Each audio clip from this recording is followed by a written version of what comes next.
Hello, I am John Coles, the managing broker in Reston and Fairfax Gateway of the KW Alliance Group. And today we're going over the Maryland Realtors Conventional Financing Addendum. Now, the thing to remember with Maryland, everything is an addendum. So you have your main contract, and then your financing addendum, home inspection addendum, and anything else. So here's conventional financing. We're going to start by putting a date in. And generally, we're going to be the buyer's agent. So we're going to put the buyer's first name. It's going to be Joe Smith.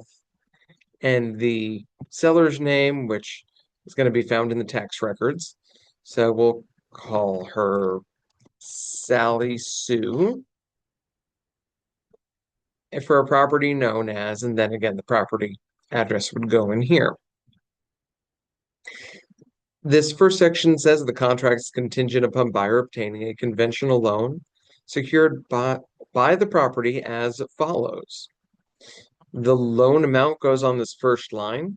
So let's say that's going to be $500,000. Usually it's 30 years. And then it's amortized generally over 30 years. The next line is where we put an interest rate. And I always like to say, it depends. It depends on the lender. It depends on the buyer's financial ability. Sometimes it's just the market rate. I'm going to put in something like 6.25. Loan program. This is probably going to be conventional because we're on the conventional financing addendum. And if there's an additional financing program, we would add that here. Now, when we're filling this out, we really need to talk to the lender in the situation to see what if there's any additional points, if there's any loan origination and discount fees. So again, if there is, we would check this box and then fill in a number. Paragraph 2 talks about the loan insurance premium. And this is your usually called the mortgage insurance policy.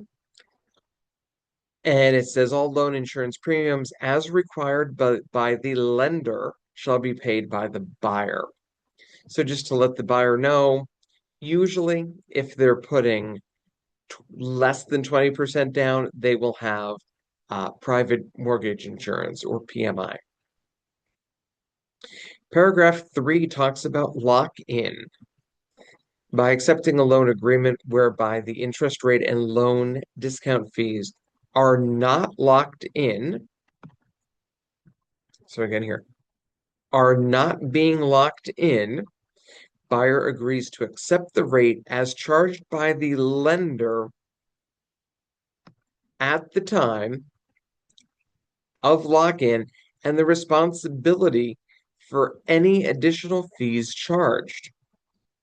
Buyer shall remain bound to perform under the contract, notwithstanding any such changes in the rates and or fees. So again, it's very important to have a conversation with the buyer, with the lender, and are they locking in the rate? Most lenders will tell the buyer it's important to lock in your rate. Paragraph 4 is monthly payment. Payments to the lender may include monthly principal and interest, plus 1/12 of the annual taxes, ground rent, special assessments, or charges, if any, hazard insurance premium, flood insurance, and private mortgage insurance. So this is where we're talking about the monthly payments. And again, since the lending rules, excuse me, since the lending rules need to be followed, the buyer will know upfront what they're paying as far as principal and interest, taxes, and insurance monthly, also known as PITI, PITI. principal, interest, taxes, and insurance. Paragraph 5 talks about underwriting. Buyer and seller understand lender may resubmit the loan to underwriting. To the extent such changes do not conflict with the conditions of the contract, buyer agrees to comply with the lender's request for additional or updated information as required to approve the loan. Seller agrees to cooperate with and timely respond to requests for information or documentation made by the lender and/or additional financing programs. So letting the buyer know that the loan is going to underwriting and prepping your buyer up front about what's going to happen in this process. On a conventional loan, you generally don't run into lender required repairs on a regular basis, but sometimes they can. And this is when the lender says, this is wrong with it. We as the lender need it fixed. Generally, you see this a lot on VA or FHA, not so much on conventional, but you can. So paragraph 6 talks about lender required repairs. In the event lender requires any repairs or improvements, also known as required repairs moving forward, be made to the property, seller agrees to perform the required repairs and the cost thereof at or prior to settlement, provided that the total cost does not exceed, and this is where we would put an amount. I've seen $500 in this line. I've seen $1,000 in this line. I've seen $1,500 in this line. It depends what the repair costs are.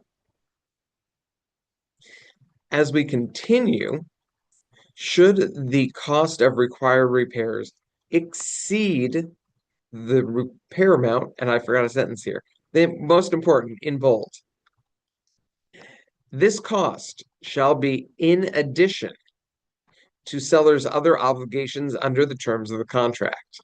So seller is required to cover repairs up to that amount, whatever's in that line. If they exceed the repair amount, then we've got some options here. Seller may elect to pay the total cost of the repairs in which the contract remains in full force and effect. Hopefully that's what we're aiming for. B, seller may terminate the contract by written notice to buyer, which must include a written estimate of the cost of the repairs. Said notice shall be provided to the buyer within 5 days of the seller's receipt of the estimate. So again, as the buyer's agent, make sure you are watching your timeline. Letter C's contract shall remain in full force and effect within 5 days of the buyer's receipt of seller's notice of termination. Buyer elects in writing to pay the difference between the cost of the required repairs and the repair amount listed above. So again, the buyer can pay the difference if the buyer agrees. If neither buyer, letter D, if neither buyer nor seller elects to pay the excess cost of required repairs, the contract shall become null and void and all deposits will be returned in accordance with the deposit paragraph of the contract. So, seller can pay for all of them. Seller can terminate, but they need to include a written estimate of the costs and deliver a notice within 5 days of receipt of the estimate that they've received. The buyer can pay for the difference, or if neither party can agree, then we can terminate the contract.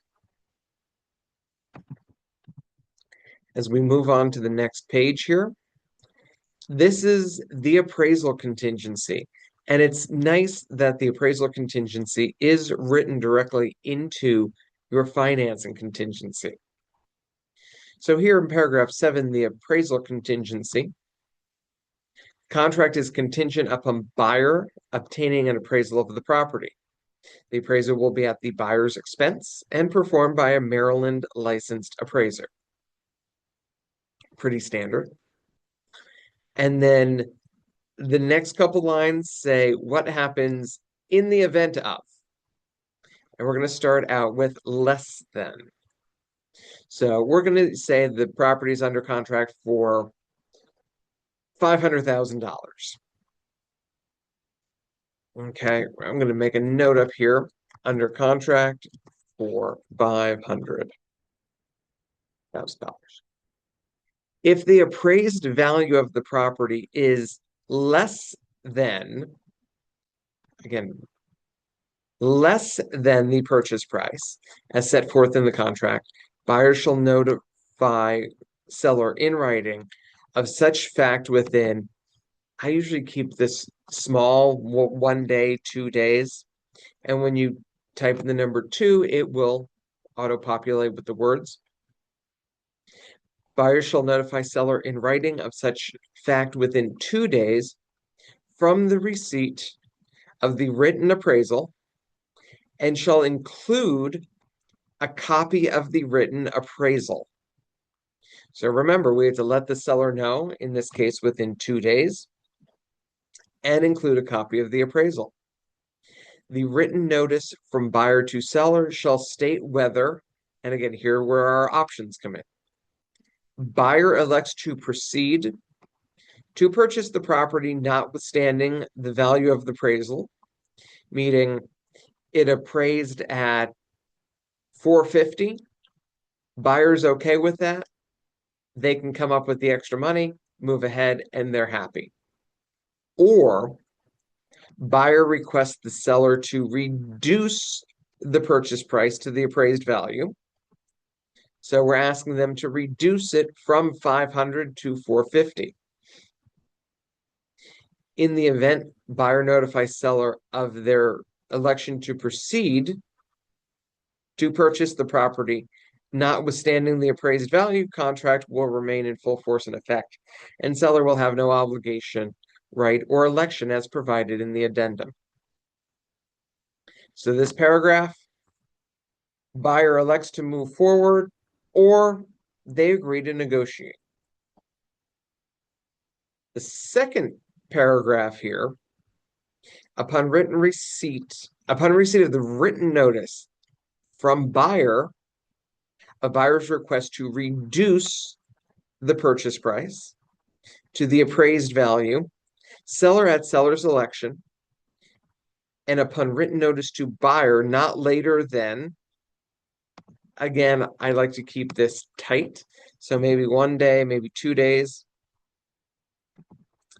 following the receipt by seller of the written notice from buyer. The buyer can either reduce the purchase price to the appraised value and the contract remains in effect, or decline to reduce the purchase price. So seller can say, yep, I will come down to $450 for you, or no, I want $500.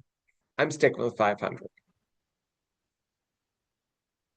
Now, as we continue here, if seller declines to reduce the purchase price to the appraised value or fails to respond within the time frame, so again, the 2 days, buyer at buyer's election no later than, we'll keep the 2 days here, following the receipt of the written notice from seller or from the date that the written notice was to have been provided by seller,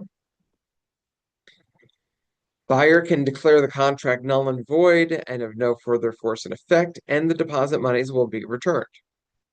Or agree to purchase the property at the purchase price, notwithstanding the appraised value. So again, move ahead with the contract.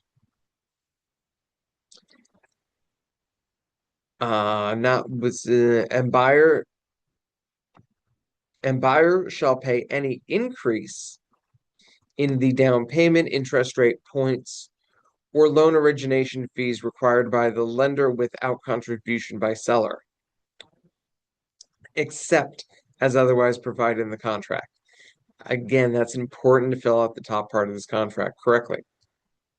Buyer's failure to provide written notice to seller of their election within the agreed upon time frame will automatically constitute the buyer's agreement to elect and purchase the property at the purchase price